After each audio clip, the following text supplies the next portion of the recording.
चलिए, आवाज आ रही है मेरी सभी को? Good morning everyone. चलिए, कैसे हैं आप लोग? बढ़िया हैं। चलिए, तो स्टार्ट करेंगे अपन आज का अपना सेशन। हम लोग पढ़ रहे थे मध्यमालय को। मध्यमालय हमारा कंप्लीट हो गया था। मध्यमालय के सारे पॉइंट्स हमने लिख लिए थे, इंपॉर्टेंट है ना। एक बार मैं आपसे पूछता हूं, आप मुझे बताएंगे मध्यमालय के बारे में कुछ बातें। चलिए, तो बताइए मुझे, मध्यमालय में कितनी श्रेणियां हैं? कितनी है? 5 हैं। कौन कौन सी है बोलो? पीर पंजाल, धौलाधार, नाग टिब्बा, मशहूरी और महाभारत। महाभारत श्रेणी कहाँ मिलेगी? पीर पंजाल श्रेणी जम्मू कश्मीर, धौलाधार श्रेणी। बहुत बढ़िया। अब मुझे बताओ, मध्य हिमालय की टोटल लंबाई कितनी है? कितनी है? 1100 किलोमीटर। और चौड़ाई कितनी है इसकी औसत? 80 से 120। ठीक है। मध्य हिमालय कौन से दो हिमालयों के बीच में? महान हिमालय और, ठीक है, महान हिमालय से ये किसके द्वारा अलग होता है? महान हिमालय से कौन से भ्रंश के द्वारा अलग होता है? कल मैंने पढ़ाया था आपको, बताओ। एम बीटी की सीटी? बीटी पक्का? एमसीटी है। एमसीटी है। क्या है? MCT, main central thrust. तो महान हिमालय से मध्य हिमालय अलग होता है एमसीटी द्वारा, और मध्य हिमालय शिवालिक से किसके द्वारा अलग होता है? एमबीटी के द्वारा। और उत्तर का मैदान और शिवालिक हिमालय किससे अलग होते हैं? एचएफएफ के द्वारा। और ट्रांस हिमालय, महान हिमालय किससे होते हैं? सचर जोन के द्वारा, आईटीएसजे। क्लियर हो गया? तो ये देखो, याद रखो आप लोग, यहाँ से थोड़ा सा भी आपका इधर उधर हुआ कॉन्सेप्ट तो आपका क्वेश्चन गलत हो जाएगा। क्लियर हो गया? चाहे तो प्रीलिम्स हो चाहे मुख्य परीक्षा हो, ध्यान रखना है। ठीक है, तो याद रखेंगे आप लोग। तो महान हिमालय से किससे अलग हो रहा है बोलो? एमसीटी से। और शिवालिक से किससे अलग हो रहा है? एमबीटी से। क्लियर हो गया? दो भ्रंशों से ये अलग हो रहा है। ठीक है, आप मुझे बताओ, इस मध्य हिमालय के अंदर कुछ घास के मैदान पाए जाते हैं, तो बताइए जम्मू कश्मीर में क्या कहते हैं इनको? मर्ग कहते हैं। क्या कहते हैं? जैसे सोनमर्ग और गुलमर्ग। इसी प्रकार से उत्तराखंड में ही पाए जाते हैं, क्या कहते हैं? बुग्याल और पयार। तो इन घास के मैदानों को उत्तराखंड में क्या कहते हैं? बुग्याल और पयार के नाम से जानते हैं। आप मुझे बता सकते हैं पीर पंजाल श्रेणी में कौन सी घाटी पाई जाती है? काश्मीर घाटी पाई जाती है। कौन सी पाई जाती है? और धौलाधार श्रेणी में कौन सी घाटी पाई जाती है? कुल्लू, कांगड़ा, लाहौल और स्पीति। याद रखेंगे आप लोग, कुल्लू, कांगड़ा, लाहौल और, आई बात समझ में। और महाभारत श्रेणी में कौन सी घाटी पाई जाती? काठमांडू घाटी। कौन सी घाटी? काठमांडू घाटी। बिल्कुल सही बात है। चलिए, आप मुझे बताओ, यहाँ पर एक मृदा पाई जाती है काश्मीर घाटी में, नाम क्या है उसका? करेवा मृदा। करेवा मृदा क्यों जानी जाती है, किस लिए फेमस है? बिल्कुल सही। केसर को वहां स्थानीय स्तर पे क्या कहते हैं? जाफरान। क्या कहते हैं? तो बिल्कुल, तो जाफरान की खेती की या केसर की खेती के लिए जानी जाती है। करेवा मृदा जो है वो वास्तव में कैसी मृदा है? करेवा मृदा कैसी मृदा है? एक अवसादी पर्वतीय मृदा है। मैंने आपको बताया था 2 नंबर में लिखने का तरीका इसका। तो ये कैसी है? एक अवसादी पर्वतीय प्रकार की मृदा। कैसे बनी है ये? हिमनदों के द्वारा बनी, हिमानीकृत है ये, हिमनदों के द्वारा बनी है। आई बात समझ में? याद रखें आप। इसका स्थानीय नाम क्या है? इसे क्या कहते हैं? बुद्र के नाम से इसे जानते हैं। क्या कहते हैं? और इसे कश्मीर की पूंजी भी कहा जाता है। ये बात भी याद रखेंगे आप लोग, तो बिल्कुल आप याद रखिएगा। मध्य हिमालय जो है किस लिए प्रसिद्ध है सबसे ज्यादा? तो अपने हिल स्टेशनों के लिए प्रसिद्ध है। किसके लिए प्रसिद्ध है? याद रखना, मध्य हिमालय में सबसे ज्यादा पर्यटन है और सबसे ज्यादा हिल स्टेशन कहां पर डेवलप हुए हैं? मध्य हिमालय में। कौन से हिल स्टेशन बता सकते हैं आप लोग? शिमला है, मनाली है, और कौन सा है?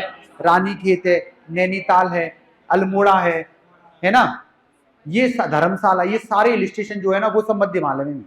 अगर आपसे कोई पूछे कि हिमालय में कौन सा वाला हिमालय जिसमें सबसे हिल स्टेशन का डेवलपमेंट हुआ है, तो आप बताएंगे मध्य हिमालय। क्लियर हो गया? ये क्योंकि ये ना तो बहुत ज्यादा ऊंचा है ना बहुत ज्यादा नीचा है, मध्यम ऊंचाई पे है ये, इसलिए इसमें हिल स्टेशन डेवलप हुए। ठीक है, याद रखेंगे आप लोग। चलिए, तो इतनी सारी बातें कवर कर ली हम लोगों ने। 2 मार्कर मैंने कल बताए थे आप लोगों को। लिख पा रहे हो आप लोग? अब कोई ऐसा क्वेश्चन जो आप नहीं लिख पा रहे तो पूछ सकते हैं आप मुझे। हिल स्टेशन 2 नंबर में नाम लिखने हैं केवल। हाँ, जैसे आपसे पर्टिकुलर पूछेगा मध्य हिमालय हिल स्टेशन, तो नाम लिखने आपको बस कि भाई ये जो है शिमला है, मनाली है, रानीखेत है, अल्मोड़ा, ऐसे नाम लिखने, कोई 5-6 बस 2 नंबर में केवल नाम लिखने। ठीक है, देखो अगर पूछ लिया तो वैसे पूछेगा नहीं, अगर पूछ लिया तो लिख सकते हैं अपन आसानी से। जैसे शिमला आ गया 2 नंबर में, 2 नंबर में क्या आ गया, तो क्या अपन इस क्वेश्चन को नहीं लिख पाएंगे, लिख सकते हैं। देखो पहला पॉइंट क्या लिखेंगे, सबसे लिखेंगे मध्य हिमालय का एक प्रमुख हिल स्टेशन, क्या लिखेंगे, मध्य हिमालय का प्रमुख हिल स्टेशन। दूसरे नंबर पे स्थिति, दूसरे नंबर क्या लिखेंगे, स्थिति कौन सी, धौलाधार श्रेणी, कौन सी, हिमाचल प्रदेश।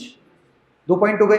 तीसरा पॉइंट लिखेंगे यहाँ पर जो है इसका महत्व क्या है, तो प्राकृतिक पर्यटन के लिए जाना जाता है, किसके लिए जाना जाता है, प्राकृतिक पर्यटन के लिए जाना जाता है। 4th पॉइंट लिख देंगे राजधानी भी है किसकी, हिमाचल प्रदेश। बस हो गए पॉइंट 4। तो ऐसे करके लिखना है आपको, है ना, लिख सकते हैं। और कोई क्वेश्चन जो आपको लग रहा है ना लिख पाए, बताओ। 2 नंबर में कोई ऐसा क्वेश्चन जो आप ना लिख पा रहे हो मुझे पूछ सकते हैं, नहीं तो फिर अपन आगे बढ़ जाते हैं। ठीक है, घर पे लिखा आप लोगों ने क्वेश्चंस को, लिखने में मजा आ रहा है कि नहीं आ रहा, आ रहा है। मजा कैसे आएगा, काम ही नहीं मजे वाला, लेकिन करना पड़ेगा आपको, अपने आप को बिठाना पड़ेगा। मैं आपसे कह रहा हूं धीरे धीरे लिखो, है ना, डेली आप 2-2 3-3 क्वेश्चन लिखो, फिर आपका स्ट्रेंथ बढ़ जाएगी। ठीक है, अब अपन आते हैं आगे की तरफ, और आज मैं आपको पढ़ाता हूं एक आखिरी हिमालय उच्चावची आधार पर, है ना, जिसका नाम है क्या, शिवालिक हिमालय। क्या नाम है, बिल्कुल।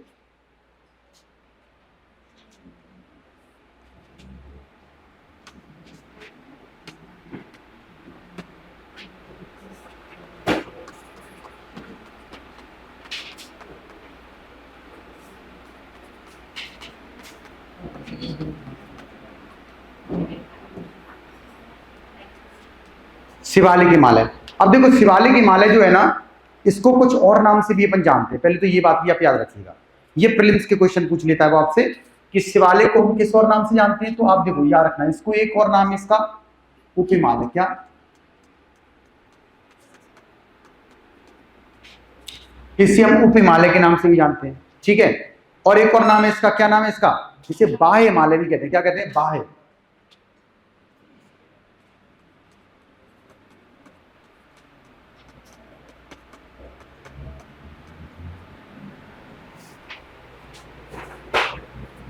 तो शिवालिक हिमालय को हम जो है क्या कहते हैं, उप हिमालय भी कहते हैं और बाह्य हिमालय भी कहते हैं। ठीक है, चलिए मैं इसके स्ट्रक्चर की बात करता हूं। इसका स्ट्रक्चर पहले अपन इसकी देखते हैं फिजियोग्राफी, फिर अपन सारे पॉइंटों को एक एक करके मेंशन कर लेंगे। ठीक है, देखो ये जो हमारा है शिवालिक हिमालय,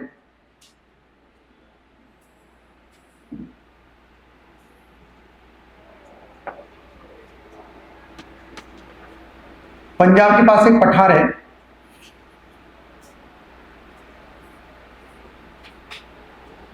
इसका नाम है पोटवार का पठार। कौन सा, पंजाब के पास एक पठार है पोटवार का पठार।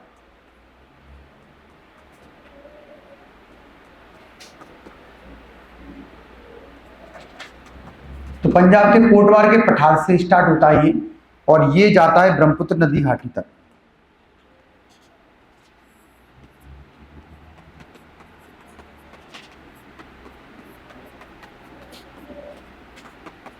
ये अरुणाचल प्रदेश की ब्रह्मपुत्र नदी घाटी तक ये जाता है, और स्टार्ट कहां से होता है, पंजाब के पोटवार के पठार से। ठीक है, तो पंजाब के पोटवार के पठार से लेकर ये ब्रह्मपुत्र नदी घाटी तक ही जाता है। ठीक है, ये जो अरुणाचल प्रदेश में पहुंचता है ना, तो यहां पर ये कई अलग अलग श्रृंखलाओं में क्या हो जाता है, बढ़ जाता है, छोटी छोटी श्रेणियां हैं।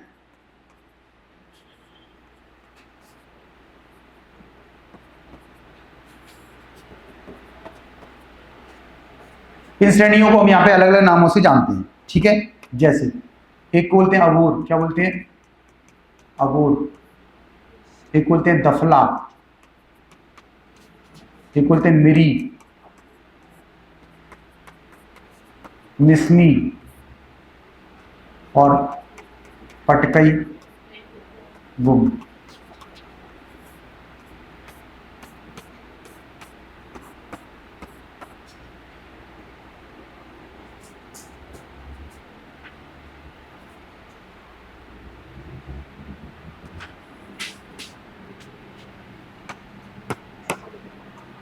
तो यहां पर कुछ श्रेणियां हैं जिनका विस्तार हमें दिखता है, जैसे अबोर है, दफला है, मिरी है, मिसमी और पटकई बुम। ठीक है, ये श्रेणियां इस क्षेत्र में दिखाई दे रही हैं।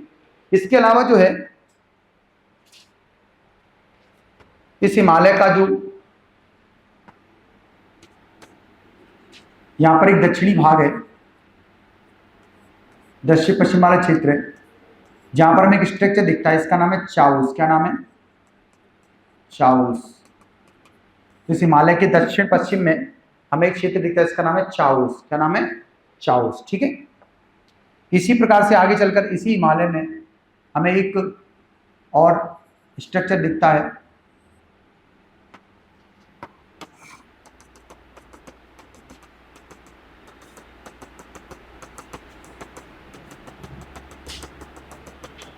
नेपाल वाले क्षेत्र में।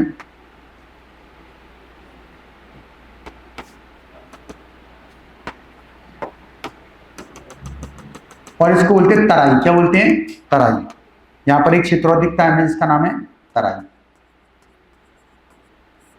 तराई का क्षेत्र में दिखता है। ठीक है। और इसी हिमालय में हमें उत्तराखंड में कुछ घाटियां दिखती हैं, कुछ अन्य गहरी घाटियां दिखती हैं।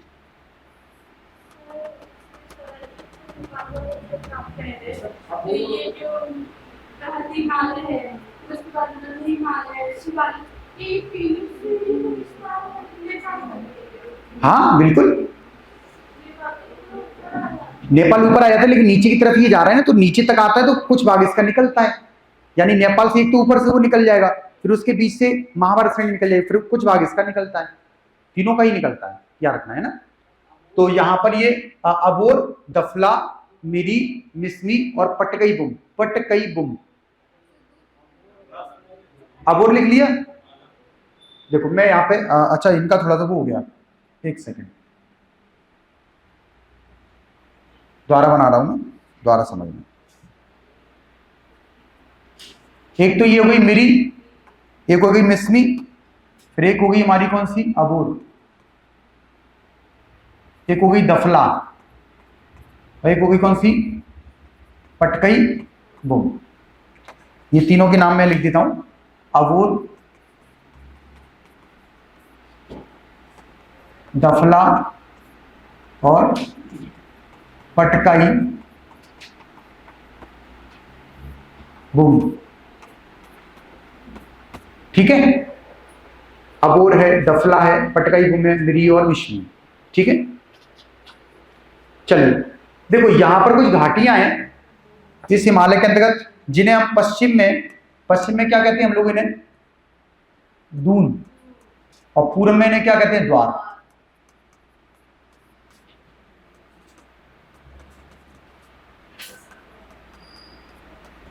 इस हिमालय के अंतर्गत हमें पश्चिम में कुछ अन्य घाटियां मिलती हैं, जिन्हें अपन दून, और पूर्व में इन्हें क्या कहते हैं? द्वार कहते हैं। ठीक है।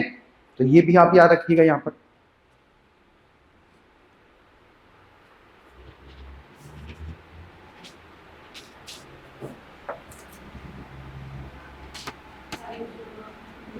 इसकी जो टोटल लंबाई है वो है कितनी? 2400 किलोमीटर। इसकी भी कितनी है?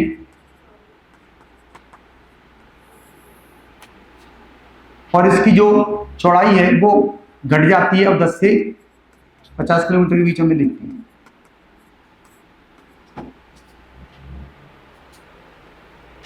तो इसकी जो लेंथ है वो आपकी क्या हो जाती है? लंबाई तो लगभग समान ही रहती है 2400 किलोमीटर, लेकिन चौड़ाई इसकी क्या हो जाती है? कम हो जाती है, सकरा हो जाता है। ये 10 से 50 किलोमीटर भी ये आपका फैला हुआ है। ठीक है, चौड़ाई में याद रखेंगे आप लोग। इसके ऊपर हमारा कौन सा हिमालय आ जाएगा?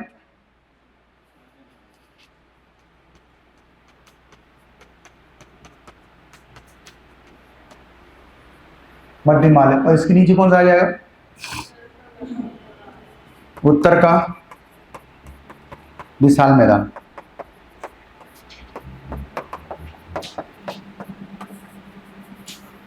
उत्तर का विशाल मैदान है ना। और यहां पर ये मिल जाएगा हमें एक भ्रंश,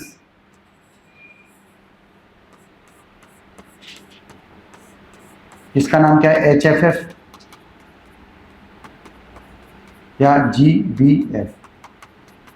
एक भ्रंश ऊपर मिल जाएगा हमें।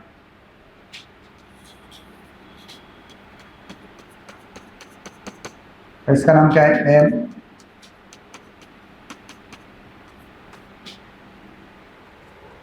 तो ऐसे करके यहां पर हमें ये भ्रंशों से ये हिमालय अलग हो जाएगा और ये बीच में स्थित है। ठीक है,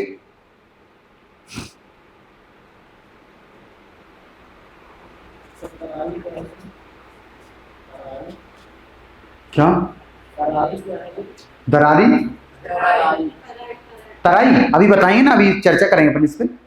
अभी तो नाम लिख लो, फिर अपन एक एक करके चर्चा कर रहे हैं इन सभी सारी चीजों पे, है ना।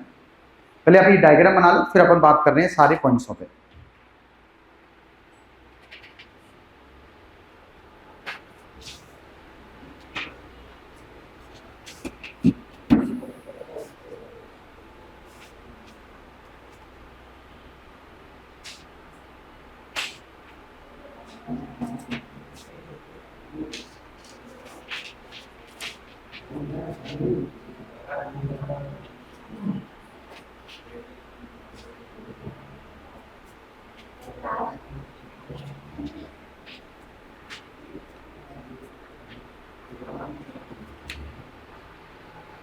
बना लिया डायग्राम आप लोगों ने, सभी ने बना लिया। चलिए, तो अपन बात करेंगे कि करके सारे बिंदुओं पर और इसके महत्वपूर्ण पॉइंट्स पे, है ना।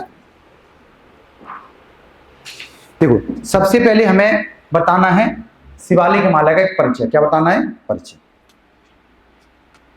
तो सबसे पहले हम एक परिचय लिख देंगे।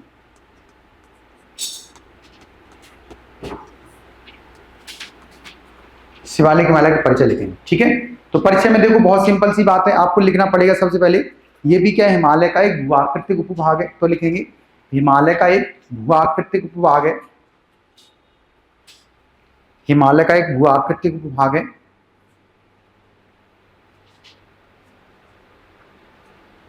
हिमालय का एक भूआकृतिक उपभाग है जो हिमालय की सबसे नवीन श्रेणी के रूप में, हिमालय का एक भूआकृतिक उपभाग है जो हिमालय की सबसे नवीन श्रेणी के रूप में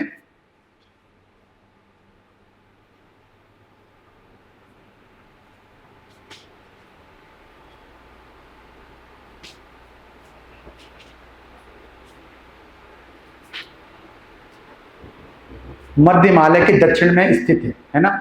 जो हिमालय की सबसे नवीन श्रेणी के रूप में मध्य हिमालय के दक्षिण में स्थित है।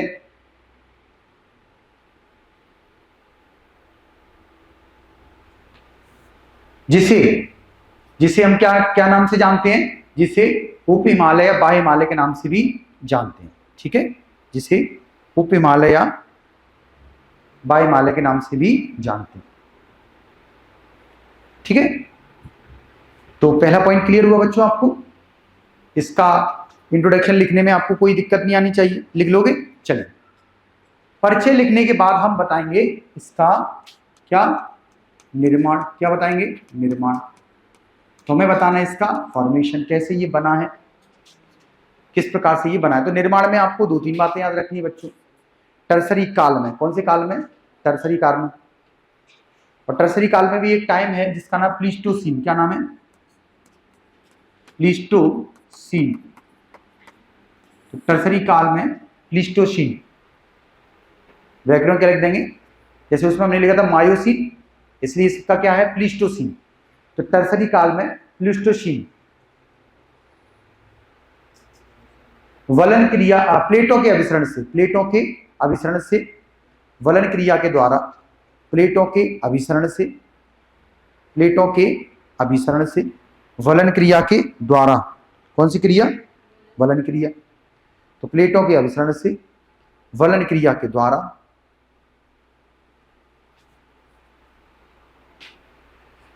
1.4 कितना? 1.4 मिलियन वर्ष पूर्व, 1.4 मिलियन वर्ष पूर्व इसका निर्माण हुआ है। तो देखो 2 नंबर में आएगा तो लिख दोगे ना आप ये भी, अगर सेपरेट पूछ ले आपसे कि शिवालिक हिमालय की उत्पत्ति या निर्माण, तो आपको यही पॉइंट मेंशन करना है। ठीक है, कि टर्सरी काल में प्लीस्टोसीन और प्लेटों के अभिसरण से वलन क्रिया के द्वारा 1.4 मिलियन वर्ष पूर्व इसका क्या हुआ है? निर्माण। तो कितना टाइम है बोलो? 1.4। मध्य का कितना था? मध्य वाले कितना था बताओ? 45 मिलियन वर्ष, है ना, याद रखें अब। ठीक है, अब आते हैं हम लोग विस्तार की बात। किसकी बात कर रहे हैं? इसकी विस्तार की। तो आप बताइएगा विस्तार में सबसे पहले ये पंजाब के कोटवार के पठार से लेकर ब्रह्मपुत्र नदी घाटी तक फैला हुआ है। आप बताना, ये पंजाब के कोटवार से ब्रह्मपुत्र नदी घाटी तक विस्तृत है। ये पंजाब के कोटवार के पठार से लेकर ब्रह्मपुत्र नदी घाटी तक क्या है, इसका विस्तार दिखाई देता है। क्लियर है ना बच्चों? दूसरी बात, इसकी हम लंबाई बता दें, टोटल कितनी है बोलो? लेंथ 2400 किलोमीटर, 2400 किलोमीटर इसकी लंबाई है। 2400 किलोमीटर इसकी क्या है, कुल लंबाई है। औसत चौड़ाई की बात करें अपन, इसकी औसत चौड़ाई एवरेज विड्थ की बात कर लें तो इसकी कितनी है बोलो? 10 से 50 किलोमीटर इसकी औसत चौड़ाई है। और किन के बीच में है ये, तो आप बता देना, मध्यमाल एवं उत्तर विशाल मैदान के मध्य स्थित है। मध्यमाल एवं उत्तर के विशाल मैदान के मध्य स्थित है।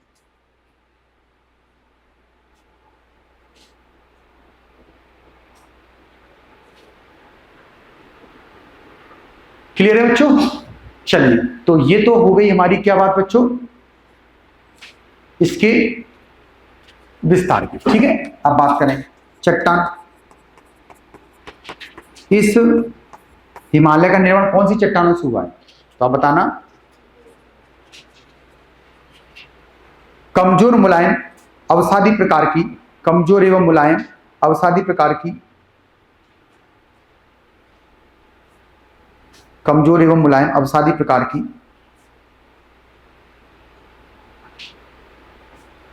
चट्टानों से हुआ है।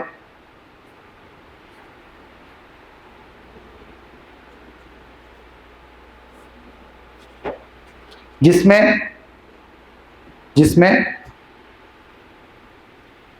महीन एवं बृहद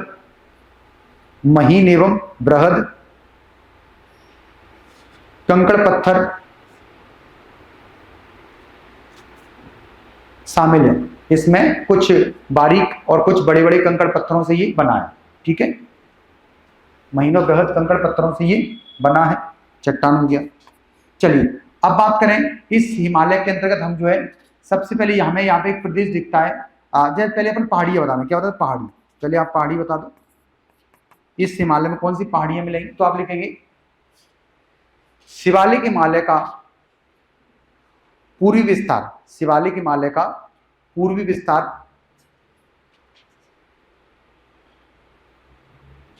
शिवालिक हिमालय का पूर्वी विस्तार अरुणाचल प्रदेश में। कहां पर? अरुणाचल प्रदेश में। तो शिवालिक हिमालय का पूर्वी विस्तार अरुणाचल प्रदेश में विभिन्न पहाड़ियों के रूप में, शिवालिक हिमालय का पूर्वी विस्तार अरुणाचल प्रदेश में विभिन्न पहाड़ियों के रूप में स्थित है। जैसे करके आप लिखना, अगोर, दफला, मिरी, मिसमी और पटकई बोल। जैसे अगोर, दफला, मिरी, मिसमी और पटकई बोल। असम वाली में वो शिवालिक का नहीं आता है, वो पठार में चला जाता है। असम का जो प्लेट्यू है ना, उसमें आता है वो। ठीक है, ये जो है ना, ये आपकी इसी में आती है, किसमें? शिवालिक के अंतर्गत, है ना। चलिए, पहाड़ियां लिख ली आप लोगों ने। नेक्स्ट, पहाड़ियों के बाद हम आगे बढ़ते हैं और इसमें आती है घाटियां। क्या आती हैं? घाटियां।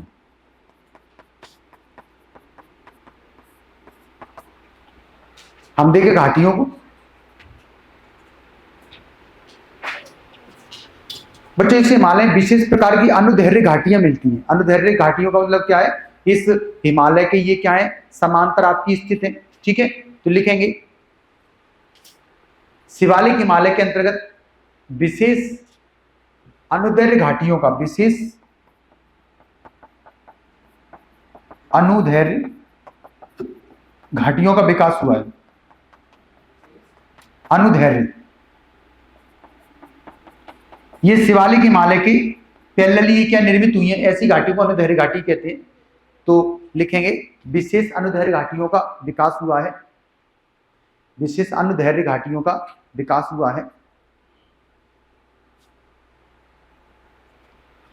जिन्हें पूर्व में दून तथा पश्चिम में द्वार कहते हैं। जिन्हें पूर्व में दून तथा पश्चिम में दून एवं पूर्व में द्वार कहते हैं। जिन्हें पश्चिम में दून तथा पूर्व में द्वार कहते हैं। एग्जाम्पल लिख लेना, जैसे देहरादून, पोटली, देहरादून, और कौन सा, पोटली, और एक है आपका पोटली, तो पोटली दून और देहरादून, ये सारी क्या घाटियां यहाँ पे, पोटली दून और देहरादून। और दूसरा लिखना, द्वार के अंतर्गत हरिद्वार, कौन सा, हरिद्वार।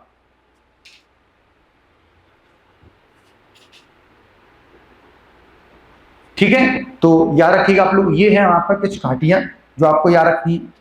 अब आते हैं हम लोग इस क्षेत्र में एक और विशेष प्रकार का स्ट्रक्चर देख रहे हैं, इसका नाम तराई। क्या नाम है, तराई क्या है ये समझो।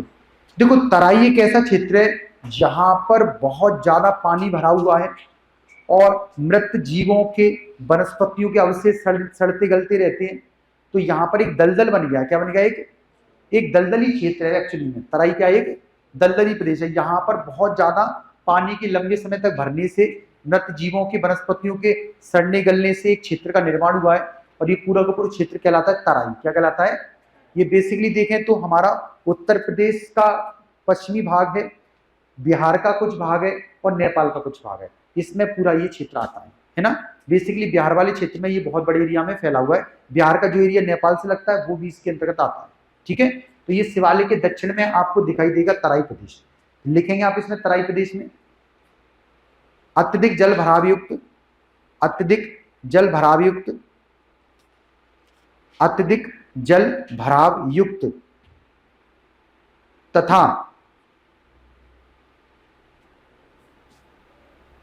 तथा मृत जीवों एवं वनस्पतियों के सड़ने गलने से निर्मित,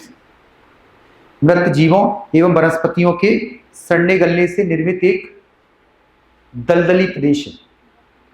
मृत जीवों एवं वनस्पतियों के सड़ने गलने से निर्मित एक दलदली प्रदेश है। कैसा प्रदेश है बोलो, दलदली प्रदेश है,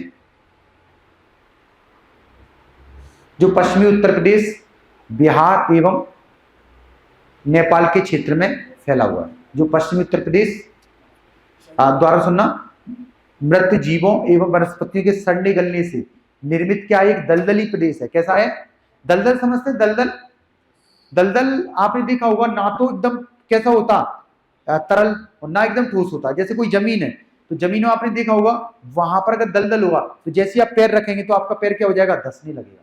क्लियर हो गया, तो एकदम कैसा हो जाता है वो दलदल टाइप का, एकदम पूरी तरह से कैसा हो जाता है, मलबा कुल मिलाकर ये है ना।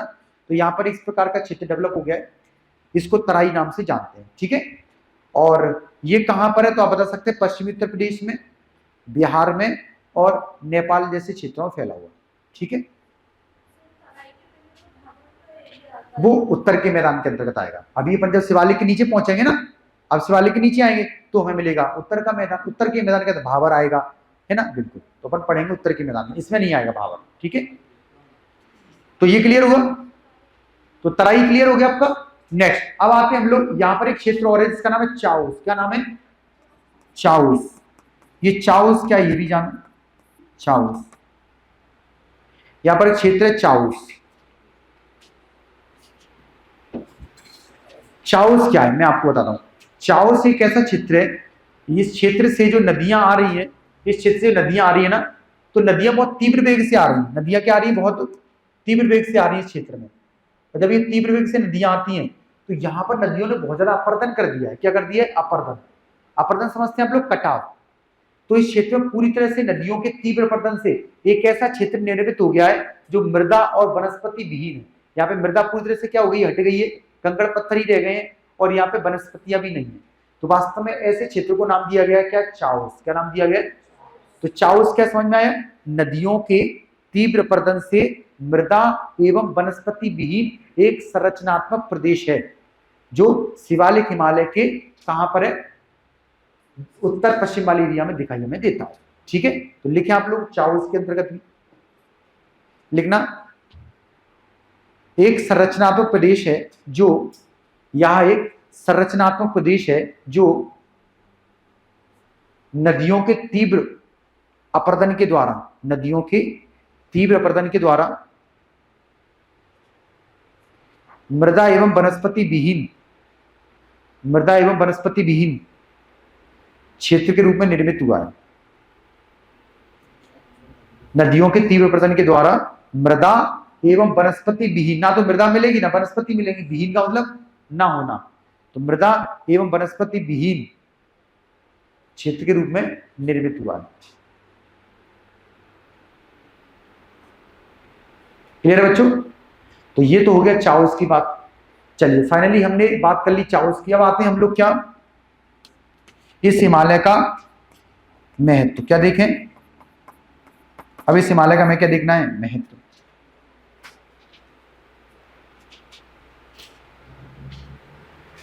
तो महत्व में आप बता दीजिएगा।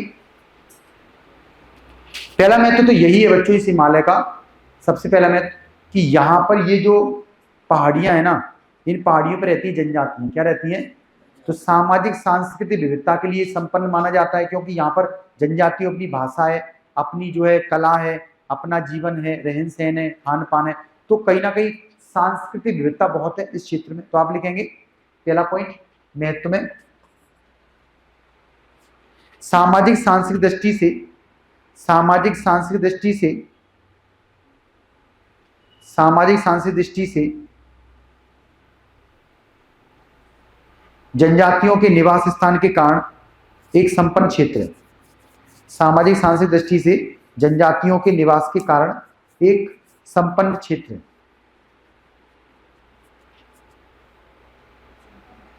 हाँ, सामाजिक सांस्कृतिक दृष्टि से जनजातियों के निवास के कारण कैसा क्षेत्र है, एक संपन्न क्षेत्र है। एक कैसा क्षेत्र है बोलो, संपन्न क्षेत्र है। मतलब यहाँ पर जो अबूर, दफला, मेरी, मिसमी जो नाम लिखे ना, ये जनजातियां हैं। ये क्या है, तो जनजातियों अपनी विशेष भाषा है, विशेष संस्कृति है, तो ये बात आपको याद रखनी है। ठीक है, तो पहला महत्व आप लिख सकते हैं। दूसरा महत्व, दूसरा महत्व आपको होता है धार्मिक पर्यटन की दृष्टि से। किसकी दृष्टि से, धार्मिक पर्यटन की दृष्टि से। यहाँ पे कौन है, हरिद्वार, जो हिंदुओं का क्या है, पवित्र धार्मिक स्थल है, तो लिखेंगे धार्मिक पर्यटन की दृष्टि से हरिद्वार, धार्मिक पर्यटन की दृष्टि से हरिद्वार क्षेत्र स्थित है। धार्मिक पर्यटन दृष्टि से हरिद्वार क्षेत्र स्थित है ना। इसके अलावा प्राकृतिक पर्यटन की दृष्टि से, प्राकृतिक पर्यटन दृष्टि से यहाँ पे देहरादून, तो देहरादून घाटी में भी बहुत सारे हिल स्टेशन बन गए यहाँ पे, तो लिखेंगे प्राकृतिक पर्यटन की दृष्टि से देहरादून एवं कोटली दून जैसे क्षेत्र स्थित है।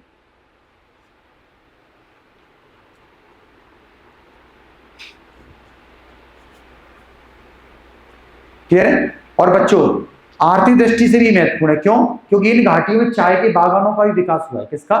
चाय के बागान, है ना। चाय के बागान समझते हैं, बड़े क्षेत्र में चाय लगी, चाय की खेती की जाती है, तो लिखेंगे आर्थिक दृष्टि से इन घाटियों में चाय के बागानों का भी विकास हुआ है। आर्थिक दृष्टि से इन घाटियों में चाय के बागानों का भी विकास हुआ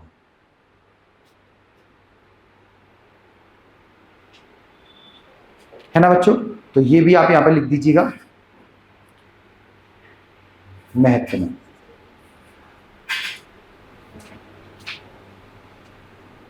क्लियर है?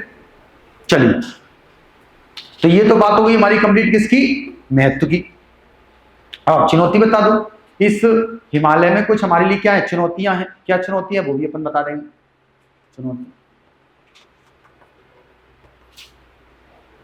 चुनौती में बच्चों आपको याद रखना है, देखो इस हिमालय में एक बड़ी चुनौती है क्या बच्चों, झूम कृषि की। किसकी?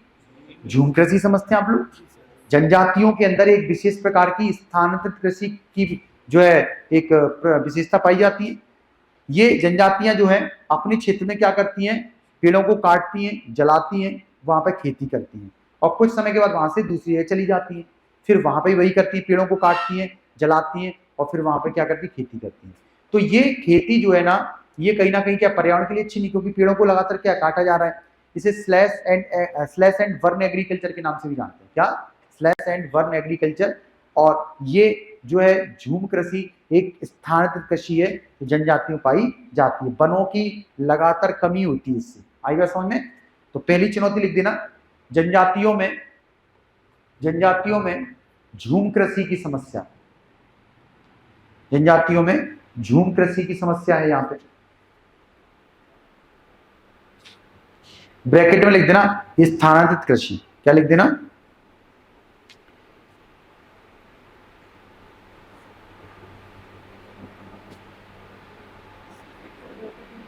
हाँ, दोबारा सुनना, जनजातियों में झूम कृषि की समस्या है। ब्रैकेट लिख देना स्थानांतरित कृषि। क्या लिखना? स्थानांतरित कृषि, है ना बच्चों? पहली चुनौती क्लियर है? दूसरी चुनौती, आपको पता है यहां पर एक तराई क्षेत्र, हमने अभी आपको बताया तराई क्षेत्र, और तराई क्षेत्र जो है एक समस्या है यहाँ तराई में। क्या समस्या है? आपको पता ही होगा, जहां पे लंबे समय तक पानी भरा होता है ना, वहां पर मच्छर क्या है? पनपते हैं। क्या पनपते हैं? तो इस क्षेत्र में, तराई वाले क्षेत्र में बड़े बड़े मच्छर हैं। कैसे मच्छर हैं? बड़े बड़े हैं, छोटे छोटे नहीं। हाँ, तो ये जो मच्छर है ना, ये बहुत ज्यादा प्रकोप मचाए हुए इस क्षेत्र में। मलेरिया और डेंगू की समस्या है इस क्षेत्र में। क्या है? मलेरिया डेंगू की समस्या। तो दूसरी समस्या क्या लिख देंगे आप लोग इस क्षेत्र में? चुनौती के रूप में लिखना, तराई क्षेत्र में मच्छरों के प्रकोप से, तराई क्षेत्र में मच्छरों के प्रकोप से मलेरिया एवं डेंगू की समस्या।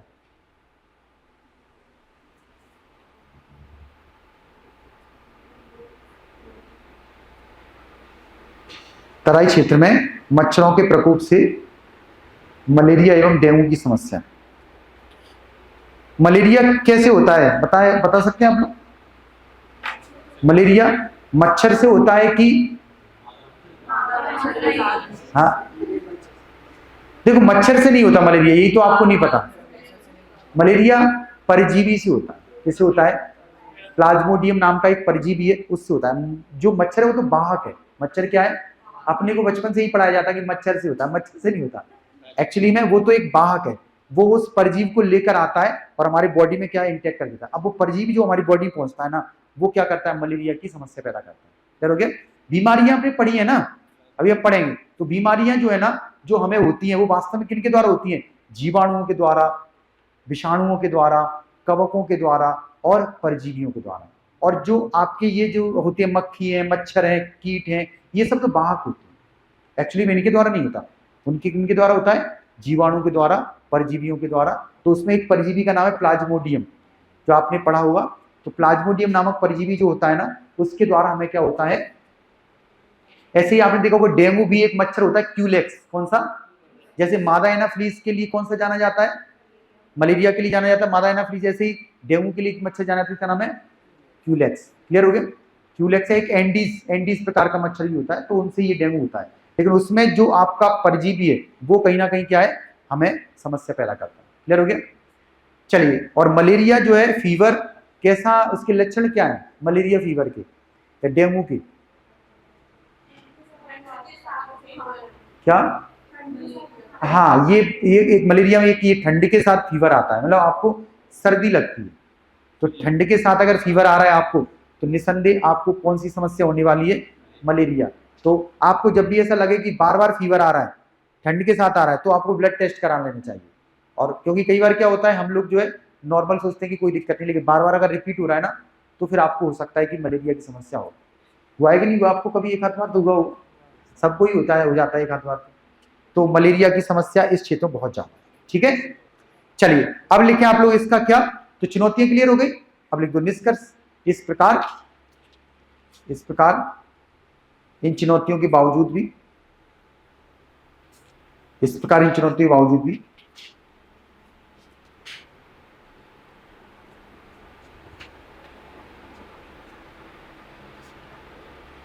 यहां हिमालय न केवल भौगोलिक एवं प्राकृतिक दृष्टि से संपन्न है, न केवल भौगोलिक एवं प्राकृतिक दृष्टि से संपन्न है,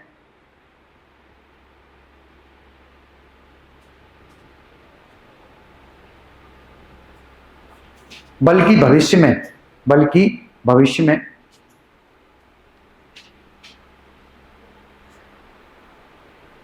पेट्रोलियम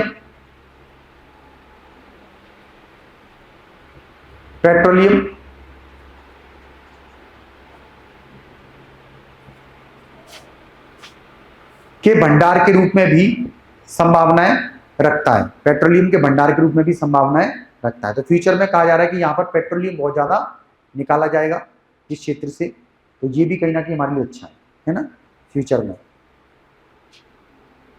तो बस ये पॉइंट आप मेंशन करिएगा किसके बारे में, शिवालिक हिमालय के बारे में। तो उम्मीद है पूरा क्लियर हुआ आपको। एक बार रिवीजन करेंगे फटाफट पूरे पॉइंट्स का, और इसको माइंड में आपको बिठाना है, ठीक है। और फिर अपन इसके क्वेश्चनों पे चर्चा करने वाले हैं, यहाँ से क्या क्वेश्चन हमारे बन सकते हैं, ठीक है। तो देखो शिवालिक हिमालय बहुत इंपॉर्टेंट हमारा ये सेगमेंट है, इससे भी क्वेश्चन बनते हैं हमारे, ठीक है। तो सबसे पहला आपको याद रखना है इसका क्या, परिचय। परिचय में क्या लिखना है आपको, परिचय में आप लिखिएगा कि ये जो है ये हिमालय का ये भूआकृति उपभाग है, जो सबसे नवीन श्रेणी के रूप में, सबसे नवीन यानी सबसे बाद में बनी है ये, जो सबसे नवीन श्रेणी के रूप में क्या है स्थित है। और इसे क्या कहते हैं हम लोग, इसे हम लोग बाह्य हिमालय उपहिमालय के नाम से भी जानते हैं, ठीक है। फिर आपको बताना है इसका निर्माण, क्या बताना है, निर्माण। निर्माण में क्या बताएंगे आप लोग, निर्माण बताना टर्सरी काल प्लीस्टोसीन, टर्सरी काल प्लीस्टोसीन प्लेटों के अभिसरण से वलन क्रिया के द्वारा 1.4 मिलियन वर्ष पूर्व इसका क्या हुआ है निर्माण, ठीक है। निर्माण में आपको बता देना है। विस्तार बताएंगे, विस्तार में आप इजीली बता सकते हैं, ये पंजाब में कोटवार के पठार से लेकर ये ब्रह्मपुत्र नदी घाटी तक हमें दिखाई देता है। आईवासन में इसकी टोटल लंबाई है कितनी 2400 किलोमीटर, इसकी औसत चौड़ाई कितनी है 10 से 50 किलोमीटर। और ये हमारा किन के बीच में है, तो ये मध्य हिमालय और उत्तर के विशाल मैदान के बीच में स्थित है, जो एमबीटी और एचएफएफ से क्या होता है पृथक होता है, ठीक है। देन उसके बाद अपन आएंगे क्या इसकी पहाड़ियों पे, क्या चट्टानों पे आ जाओ। इस क्षेत्र में चट्टानें कौन सी मिलती है हमें, कमजोर मुलायम अवसादी प्रकार की चट्टानें मिलती हैं, जो कंकड़ पत्थर बालू बजरी से ही बना हुआ, ठीक है। फिर मैंने आपको बताया यहाँ पर क्या मिलेंगी हमें पहाड़ियां, आप बिल्कुल बताना। शिवालिक हिमालय का जो पूरी विस्तार है जो अरुणाचल प्रदेश में फैला हुआ है, वो छोटी छोटी पहाड़ियों के रूप में हमें दिखाई देता है। यहाँ पे पहाड़ियों के नाम आपको याद रखने हैं, क्या, अगोर है, दफला है, मिरी है, मिसमी है और पटकई बुम, ठीक है। तो बिल्कुल याद रखिएगा। फिर उसके बाद आपसे पूछा जाएगा घाटियां। इस हिमालय में हमें कुछ विशेष प्रकार की अनुदैर्घ्य घाटियां मिलती हैं। इन अनुदैर्घ्य घाटियों को पश्चिम में क्या कहते हैं दून, और पूर्व में क्या कहते हैं द्वार, ठीक है। दून का एग्जाम्पल लिख दीजिएगा, जैसे देहरादून, कोटली दून, और द्वार का लिख दीजिएगा क्या, हरिद्वार, ठीक है।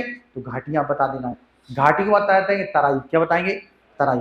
तो आप बताना शिवालिक हिमालय के दक्षिण में अत्यधिक जल भराव युक्त, बहुत ज्यादा पानी भरा हुआ है, अत्यधिक जल भराव युक्त और मृत जीवों के वनस्पतियों के अवशेषों के सड़ने गलने से एक विशेष प्रकार का दलदली प्रदेश का निर्माण हुआ है। इसी दलदली प्रदेश को क्या कहते हैं यहाँ पर तराई के नाम से जानते हैं। तो तराई आप बता दीजिएगा। फिर आपको बताना है यहाँ पे चाउस, क्या बताना है, चाउस क्या है, चाउस क्या है बोलो आप बताना। एक संरचनात्मक प्रदेश है जो नदियों के तीव्र प्रदन से निर्मित हुआ है, और ये कैसा दिखता है, ये मृदा और वनस्पति विहीन दिखाई देता है, यानी यहाँ पे पर्यावरण का क्षरण हुआ है। कुल मिलाकर ये ना तो यहाँ पे कोई खेती वगैरह होती है, ना यहाँ पे कोई वनस्पतियां हैं, तो पूरी तरह से निर्जन टाइप का क्षेत्र डेवलप हुआ है, कंकड़ पत्थरों से बना हुआ है, ठीक है। उसके बाद हम आते हैं क्या बच्चों, चाउस हो गया, तराई हो गया, घाटियां, पहाड़ियां। अब महत्व बता देंगे। महत्व में क्या बताएंगे आप लोग इसके, तो पहला महत्व तो यही है कि ये जो है आपका किस लिए प्रसिद्ध है, जनजातियों की विविधता के कारण। तो सामाजिक सांस्कृतिक दृष्टि से संपन्न क्षेत्र है, क्यों, क्योंकि यहाँ पे जनजाति क्या पाई जाती है, विविधता पाई जाती है, ठीक है। दूसरा महत्व क्या बताएंगे, धार्मिक पर्यटन दृष्टि से यहाँ पर क्या है हरिद्वार। हरिद्वार पर कौन सा मेला आयोजित होता है, कुंभ का मेला, जो कौन सी नदी पर आयोजित होता है, गंगा नदी पर। तो हरिद्वार अपने लिए धार्मिक दृष्टि से बहुत ज्यादा महत्वपूर्ण है। गए आप लोग हरिद्वार, नहीं गए, गए आप लोग, हाँ। हरिद्वार कितना बढ़िया लगता है आपको, वहां पे एकदम आपको लगेगा नेचुरल फील आएगा, और धार्मिक पर्यटन से तो बहुत ज्यादा फेमस है ये। फिर दूसरे नंबर पे कौन सा है, दून। दून में आप बताना प्राकृतिक पर्यटन दृष्टि से यहाँ पे देहरादून जैसी घाटियों का विकास हुआ है। तीसरा महत्व तो आप ये बता सकते हैं, यहाँ पर क्या बच्चों, यहाँ पर चाय के बागान, यहाँ पर क्या है इन घाटियों में चाय के बागानों का भी क्या हुआ है विकास हुआ है। तो ये भी पॉइंट आप मेंशन कर दीजिएगा, ठीक है। उसके बाद आपको क्या लिखने आए हैं, चुनौतियां। चुनौतियों में क्या बताएंगे, चुनौतियों में क्या बताएंगे, पहली चुनौती बता देना झूम कृषि की समस्या है। दूसरे नंबर पे क्या बता देना, अत्यधिक यहाँ पर जो है मच्छरों का प्रकोप है तराई क्षेत्र में, जैसे मलेरिया और डेंगू समस्या है। आई बात समझ में? तो ये यहाँ पे चुनौती बता देना और फाइनली इसका निष्कर्ष लिखकर इसको कंप्लीट कर देना। ठीक है, अब देखो क्वेश्चन अपन देखते हैं यहाँ से, है ना, क्वेश्चन हमारे बनेंगे उन पे अपन चर्चा कर लेते हैं। 2 मार्कर।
ऐसे 2-2 नंबर के छोटे छोटे क्वेश्चन यहां से बन जाते हैं। ठीक है, 7 मार्कर में आपसे सीधा क्वेश्चन यही पूछेगा।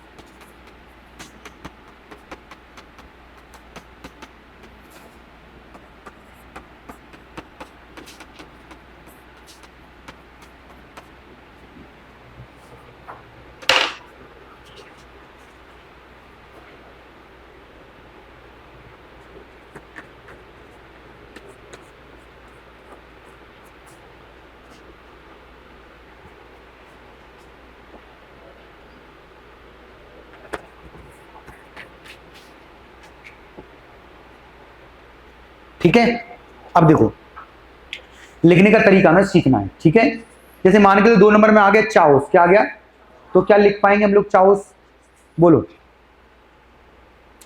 2 नंबर में आपके सामने आ गया, क्या लिख लिए क्वेश्चंस, सबने लिख लिए, लिख लो क्वेश्चंस, फिर अपन चर्चा करते हैं।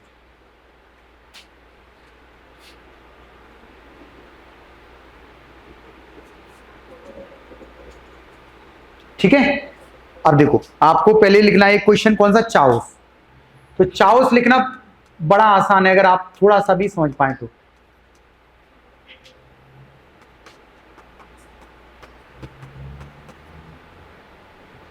तो पहला पॉइंट हमें याद रखना है, क्या लिखना होगा, पहला पॉइंट व्हाट, है ना। तो क्या है चाउस, तो पहला पॉइंट लिखेंगे छोटा सा एक संरचनात्मक प्रदेश है, क्या है, मैंने आपको बताया। तो पहला पॉइंट क्या आएगा, ये एक संरचनात्मक प्रदेश है, ये एक संरचनात्मक,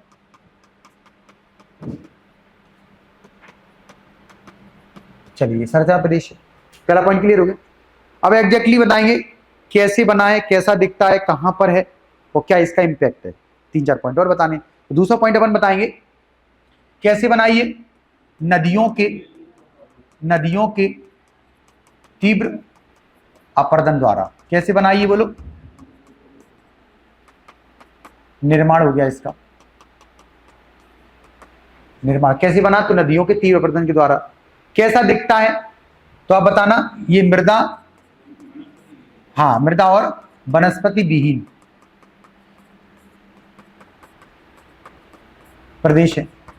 ये वास्तव में कैसा है, यहाँ पे ना तो मृदा है ना ही वनस्पतियां हैं, तो मृदा और वनस्पति विहीन क्या है, ये प्रदेश है। इंपैक्ट क्या है, प्रभाव लिख दो। तो यहां पर आप कह सकते हैं, यहां पे कह सकते हैं जैव विविधता और पर्यावरण का क्या हुआ है, ह्रास हुआ है। ना तो यहाँ पे जीव जंतु पाए जाते हैं, ना यहाँ पे पर्यावरण की बहुत ज्यादा वनस्पतियां वगैरह दिखती हैं। तो जैव विविधता पर्यावरण का यहाँ ह्रास हुआ यहाँ पे, है ना। तो इसका एक प्रभाव लिख देना। हो गया हमारा कौन सा, चाउस। स्थिति लिख देना, स्थिति।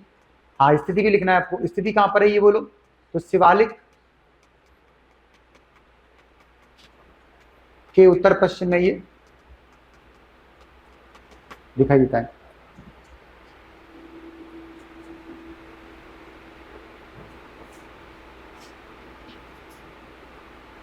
ना बच्चों। तो अब इसको, हाँ उधर ही है ना, ये देखो तो अपन इस साइड में ना, ये यहाँ पे उत्तर पश्चिम वाले में, ठीक है। चलिए चाउस क्लियर हो गया। अब आते हैं हम लोग एक और क्वेश्चन की तरफ। अगला क्वेश्चन कौन सा है हमारा, तराई। चलो तराई लिख पाएंगे आप लोग। अब तराई लिखना ही बहुत ईजी, तराई लिखना ही बहुत ईजी। तो ये भी क्या एक संरचनात्मक प्रदेश है, ये भी क्या एक संरचना प्रदेश है। तो आप पहला पॉइंट तो ये लिख देना, तराई भी क्या है, एक संरचनात्मक प्रदेश है।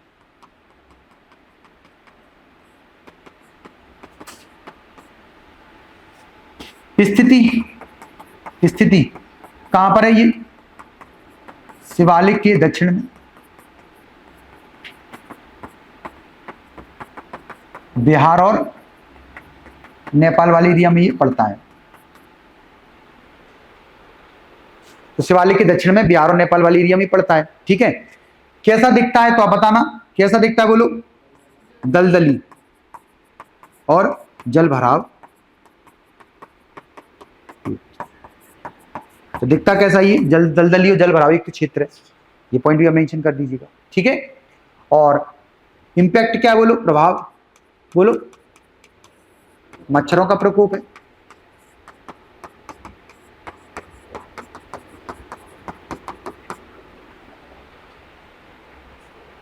है ना। तो ये तराई लिख दिया आपका, कोई दिक्कत। चलिए तराई लिख लेंगे आप लोग। अगला क्वेश्चन कौन सा है हमारा, दून लिख पाओगे, दून, दून लिख दोगे क्या बोलो, कैसे लिखोगे बताओ। पहले ये बताओ वॉट, पहले बताओ वॉट क्या है, दून क्या है, एक अनुदैर्घ्य घाटी है। क्या है मैंने बताया ना। तो पहला पॉइंट क्या लगेगा, एक अनुदैर्घ्य घाटी, तो विशेष अनुदैर्घ्य घाटी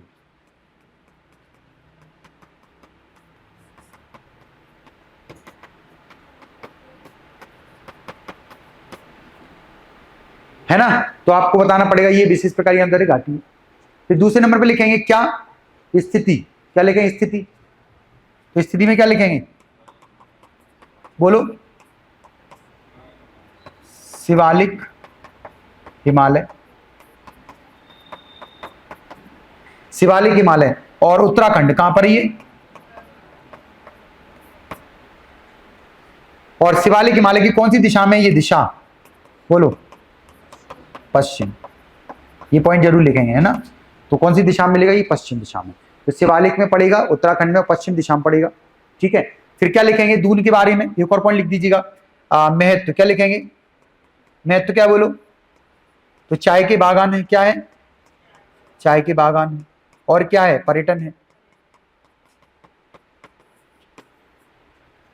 एग्जाम्पल लिख देंगे, क्या लिख देंगे, एग्जाम्पल, उदाहरण क्या लिखेंगे बोलो, देहरादून।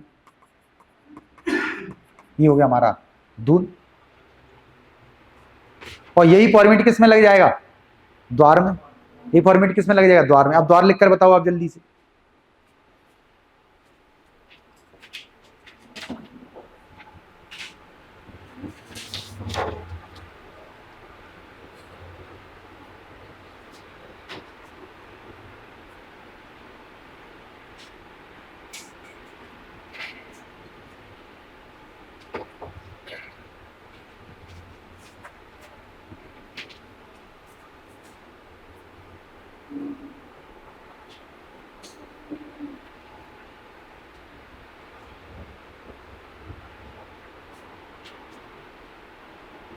इसी फॉर्मेट पे अगर लिख पाओगे, कुछ पॉइंट बदलेंगे, बाकी सेम रहेंगे। जैसे पहला पॉइंट तो सेम ही रहेगा, क्या लिखेंगे आप लोग, विशेष अनुदैर्घ्य घाटी। पहला पॉइंट सेम रहेगा, दूसरा पॉइंट भी सेम रहेगा, क्या ये रहेगा, स्थिति शिवालिक उत्तराखंड। तीसरा पॉइंट बदल जाएगा, दिशा कैसी है, पूरब में। ठीक है, फोर्थ पॉइंट में फिर से थोड़ा सा चाय के बागान, और यहाँ पे क्या लिख देंगे, धार्मिक पर्यटन। इस पे लिखेंगे प्राकृतिक पर्यटन, वहां पे लिखेंगे धार्मिक पर्यटन, है ना। चाहे तो एक और पॉइंट लिख सकते हैं, हरिद्वार में क्या कुंभ के मेले का आयोजन होता है। कौन सा, गंगा नदी का प्रवाह और कुंभ के मेले का आयोजन, है ना। द्वार, द्वार लिख रहे हैं ना, तो द्वार में एग्जांपल क्या आएगा, हरिद्वार, और उसमें वहां पे पॉइंट मेंशन कर दीजिएगा। ठीक है, तो इस प्रकार से देखो हमने ये भी कंप्लीट कर लिया है ना बच्चों। बाकी क्वेश्चन को मुझे लगता है आपको लिखने में दिक्कत नहीं आएगी अब, है ना। तो देखो बाकी क्वेश्चन और भी मैंने आपको दिए, तो शिवालिक की उत्पत्ति लिख लोगे, 2 नंबर में लिखा है, बताया मैंने आपको। शिवालिक की भौगोलिक विस्तार लिख लोगे, बोलो, लिख लोगे। पूर्वोत्तर पहाड़ियां लिख लोगे, अरुणाचल, ऐसे लिखना, पूर्वोत्तर पहाड़ियां अरुणाचल प्रदेश में शिवालिक हिमालय का पूरी विस्तार। फिर उनके नाम लिख देना, क्या, अबोर, दफला, मिरी, मिसमी, और फिर उसका लिख देना महत्व, क्या, जनजातियों का निवास स्थान। ठीक है, ऐसे करके ये आ जाएगा। झूम कृषि लिख लोगे, झूम कृषि 2 नंबर में, क्या लिखोगे झूम कृषि में, पहले लिखना बहुत सिंपल सा पहला पॉइंट जैसे लिखना, एक स्थानांतरित या स्थानीय कृषि। क्या है, स्थानांतरित या स्थानीय कृषि, पहला पॉइंट आएगा। दूसरा पॉइंट आएगा क्या, जनजातियों में प्रचलित, कहां पर, जनजातियों में प्रचलित। तीसरे नंबर पर लिखेंगे वनों की तीव्र कटाई, वनों की क्या होती है, इसमें तीव्र कटाई होती है, आई बात समझ में इसमें। और इसका इंपैक्ट लिखेंगे पर्यावरण पर नकारात्मक प्रभाव, क्या लिखेंगे, पर्यावरण पर नकारात्मक प्रभाव और मृदा अपरदन। क्या, जनजातियों के नाम कैसे, वो तो आप पढ़ेंगे जनजातियों वाले टॉपिक में, जैसे गोंड है, भील है, बेगा है ना, सहरिया है, ये जनजातियां हैं, और भी बहुत सारी जनजातियां हैं, है ना। लेकिन ये जनजातियों के नाम इन्हीं के हैं, या बोर यहाँ पे जनजाति का ही नाम है, दफला जनजाति का ही नाम है ना। इन जैसे आपने सुना हो गारो खासी जयंतियां, वो भी जनजातियों के ही नाम है, गारो जनजाति, खासी जनजाति, है ना, ये सब जनजातियों के नाम है। पहाड़ियों के नाम रख उन जनजातियों के नाम पे रखे, ठीक है, तो लिख दोगे, बोलो, ठीक है, बढ़िया। बाकी शिवालिक का महत्व भी लिख सकते हैं, मैंने बताया आपको, शिवालिक की विशेषताएं लिख सकते हैं बहुत, ठीक है। तो घर से सारे क्वेश्चनों को बिना देके लिखिएगा, और ये हमारा विद आंसर राइटिंग ये टॉपिक भी कवर होता है, कौन सा, शिवालिक हिमालय। अपन चलेंगे दूसरे चरण में। आप लोगों का यहां तक हो गया था, क्यों, यहां से आगे अपन बराबरी पे आ गए। हाँ, अब कल से अपन पढ़ेंगे हिमालय का प्रादेशिक विभाजन, क्या पढ़ेंगे, हाँ, कल मैं टेरिटोरियल डिवीजन आपको बताऊंगा हिमालय का। अब हिमालय का एक विभाजन और है जो नदियों के आधार पर किया गया है, किसके आधार पर किया गया है, लेकिन वो तब समझ में आएगा जब आपको ये समझ में आएगा। तो कल पहले चारों हिमालय को अच्छे से पढ़ के आइएगा, कौन कौन से, ट्रांस, महान, मध्य और शिवालिक, मैं पूछूंगा, है ना, क्योंकि ये चारों अगर आपको हिमालय आते ना तो प्रादेशिक बहुत आसान हो जाएगा। प्रादेशिक में कुछ भी नया नहीं है, यही सारी चीजें, बस उसको हमें कैटेगराइज करना होगा नदियों के आधार पर, ठीक है। तो कल मैं आपको प्रादेशिक विभाजन के बारे में पढ़ाऊंगा, अच्छे से सारे पॉइंट्सों को मेंशन करेंगे बढ़िया से, ठीक है। और हिमालय हमारा कंप्लीट हो जाएगा, और फिर अपन जो है इसका भी टेस्ट आपका रख लेंगे, ठीक है। क्वेश्चंस लिख पा रहे हैं आप लोग बढ़िया से, माइंड में फ्रेमिंग बन रही है आप लोगों की, बस इन्हीं क्वेश्चनों को प्रैक्टिस करना है, और more and more fact mind में होना चाहिए, है ना, क्योंकि तभी आप लिख पाओगे, ठीक है। तो कल मैं आपसे पूछूंगा पूरा क्या, चारों हिमालयों की श्रेणियों के बारे में, ट्रांस, महान, मध्य और शिवालिक, कहीं से कुछ भी पूछूंगा, है ना। और व्यक्तिगत पूछूंगा, एक होता है सामूहिक, एक होता है व्यक्तिगत, तो व्यक्तिगत पूछूंगा, ठीक है। चलिए, किसके, इलिस्ट्रेशन के, जैसे कौन सा क्वेश्चन बोलूं, मैं बता देता हूं। जैसे कोई भी इलिस्ट्रेशन आएगा तो पहले नंबर पे तो वो क्या है आपका, एक प्राकृतिक पर्यटक स्थल लिख देंगे, क्या लिख देंगे, एक प्राकृतिक पर्यटक स्थल। दूसरा लिखेंगे लोकेशन, क्या लिखेंगे, लोकेशन। तीसरे नंबर पे लिखेंगे वहां पर कोई चीज प्रसिद्ध है तो वो लिख सकते हैं, है ना। जैसे अपन शिमला की बात करें, शिमला में क्या प्रसिद्ध है वो लिख सकते हैं, सेब के उत्पादन के लिए जाना जाता है ना, चाय के बागानों के लिए जाना जाता है, ऐसे करके उसका पर्टिकुलर एक पॉइंट, ठीक है, ये लिख सकते हैं आप लोग। और स्वास्थ्य वर्धक स्थल भी लिख सकते हैं, क्या लिख सकते हैं, क्योंकि जब भी आप बीमार हो जाते हैं डॉक्टर वगैरह भी बोलते हैं कि थोड़ा सा अच्छी हिल स्टेशन वगैरह पे जाओ, घूम के आओ, तो वो स्वास्थ्य वर्धक स्थल भी माने जाते हैं, ठीक है, तो ये भी लिख सकते हैं। और लिखना हो तो लिख सकते हैं, यहाँ पर कुछ पर्यटक ट्रेनें चल रही हैं, जैसे कालका शिमला एक्सप्रेस, तो उस क्षेत्र में वो चल रही है, वो लिख सकते हैं आप लोग, है ना, ऐसे पॉइंट लिख सकते हैं, ठीक है, चलो।